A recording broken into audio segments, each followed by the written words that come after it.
Good morning all of you. तो बेटे हम जो चैप्टर कर रहे हैं जुडिशरी न्यायपालिका, उसी में आज हम करेंगे सबसे पहले composition of the supreme court, उच्चतम न्यायालय का संगठन। At the time of the commencement of the constitution the supreme court consisted of 8 जजेस इंक्लूडिंग द चीफ जस्टिस। जब हमारा कॉन्स्टिट्यूशन बनाया गया उस समय पर कॉन्स्टिट्यूशन के अनुसार हमारे सुप्रीम कोर्ट में 8 जज और उन्हीं में से एक जो है इंक्लूडिंग द चीफ जस्टिस, उन्हीं में से एक मुख्य न्यायाधीश भी होगा। टोटल 8 जज थे, उनमें से एक chief justice. In 1956 the maximum number of जजेस वाज रेज्ड टू 11। 1956 में जजों की संख्या बढ़ाकर कर दी गई 11 इंक्लूडिंग द चीफ जस्टिस। पहले 8 थी, अब चीफ जस्टिस समेत मुख्य न्यायाधीश समेत जो है वो 11 कर दी गई। The number was again raised in 1960 to 14 including the chief justice. 1960 में संख्या फिर बढ़ा दी गई और जजों की संख्या कर दी गई 14, उनमें से एक चीफ जस्टिस भी था। इन अप्रैल 1986 द नंबर ऑफ जजेस वाज इंक्रीज्ड फ्रॉम 17 टू 25। 1986 में जजों की संख्या 17 से बढ़ाकर कितनी कर दी गई? 25। In December 2008 the number of जजेस was again increased from 25 to 30।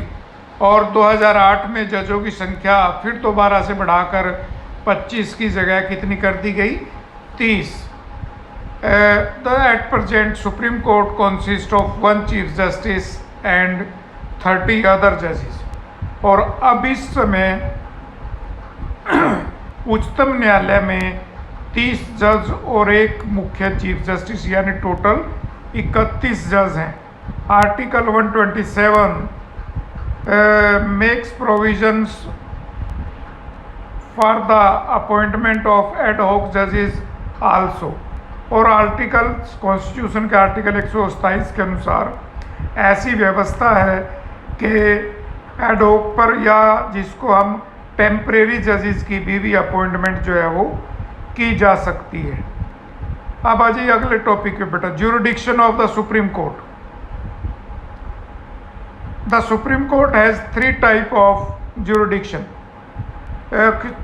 Supreme Court का जो क्षेत्राधिकार है वो 3 प्रकार का है। Number 1, original jurisdictions. Original jurisdictions means cases which start in the supreme Court and regarding which the supreme Court has exclusive jurisdictions. सबसे पहले जो सीधे डायरेक्ट सुप्रीम कोर्ट में जाते हैं, जो केस डायरेक्ट जो है वो सुप्रीम कोर्ट में जाते हैं और जो सुप्रीम कोर्ट के क्षेत्राधिकार में आते हैं, सुप्रीम कोर्ट जो है वो उन केसेस का फैसला करता है। दूसरा, अपीलिएट ज्यूरिडिक्शन, अपीलीय क्षेत्राधिकार।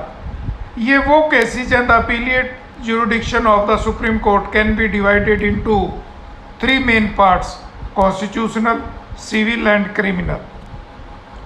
जो अपील के रूप में सुप्रीम कोर्ट के सामने जाते हैं, हाई कोर्ट ने जो फैसला दिया है उनके खिलाफ अपील के रूप में जो है वो सुप्रीम कोर्ट में जाते हैं।